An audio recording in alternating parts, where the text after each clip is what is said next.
দেখুন প্রতারণা কিভাবে শুরু হয়েছে। এইটা নাকি একটা ফ্যামিলি কার্ড। এগুলো একদম ভুয়া, এগুলো ভুয়া। আমি চিফ ইলেকশন কমিশনারের কাছে এই কার্ডের ব্যাপারে কথা বলেছিলাম। তিনি বলেছেন এটা বেআইনি। স্বাধীন বাংলাদেশের নতুন বাংলাদেশের যে চেতনা সেইটি টিকে থাকবে, নাকি আবার আমরা পিছনে অন্ধকারে স্বৈরাচারের ফ্যাসিবাদের দিকে চলে যাব। এই নির্ধারণী নির্বাচন হচ্ছে আগামী ফেব্রুয়ারির নির্বাচন।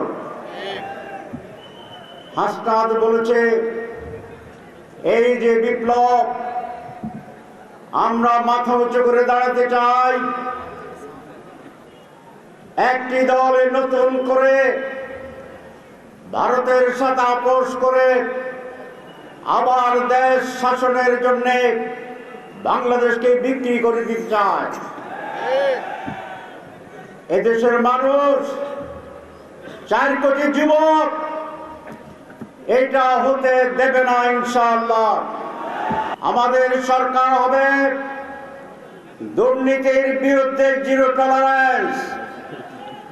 কোন দুর্নীতিবাজ এই দেশের শাসন ক্ষমতায় থাকবে না।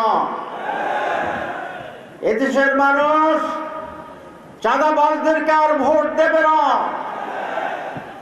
দখলদারদেরকে আর ভোট দেবে না। গত 2 বছরে স্বৈরাচারের পতনের পরে চাঁদাবাজির সেই জায়গাগুলো দখল করেছিল আরেকটি দল, আপনারা জানেন সে দলের নাম। আমাকে অনেক বড় ব্যবসায়ী বলছে যে আগে যদি 10 টাকা চাঁদা দিতে হতো, এখন নাকি 20 টাকা দিতে হয়।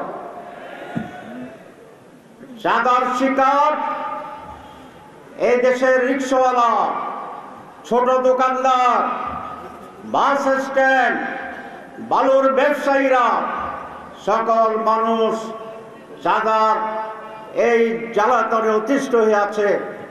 আমরা এমন এক দেশ গড়ব যেই দেশে চাঁদাবাজি থাকবে না, মানুষের অধিকার থাকবে, উচ্চ শিক্ষা থাকবে, সম্মান শ্রদ্ধা থাকবে এবং বাংলাদেশ স্বাধীন মাথা উঁচু করে দাঁড়াবে ইনশাআল্লাহ।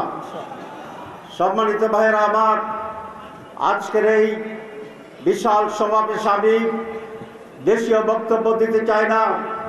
দেখুন প্রতারণা কিভাবে শুরু হয়েছে। এইটা নাকি একটা ফ্যামিলি কার্ড।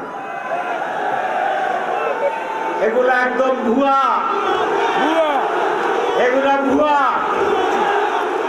আমি চিফ ইলেকশন কমিশনারের কাছে এই কার্ডের ব্যাপারে কথা বলেছিলাম। তিনি বলেছেন এটা বেআইনি। যারা কার্ড নিয়ে এরকম যাবে তাদেরকে আপনারা আটকাবেন।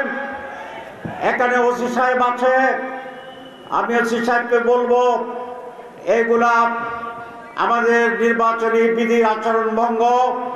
আপনি এগুলাকে অ্যারেস্ট করে তাদেরকে জেলে পাঠাবেন। এখন এই যে প্রতারণা করছে, এরা ইলেক্টেড হলে কি প্রতারণা করবে না করবে না?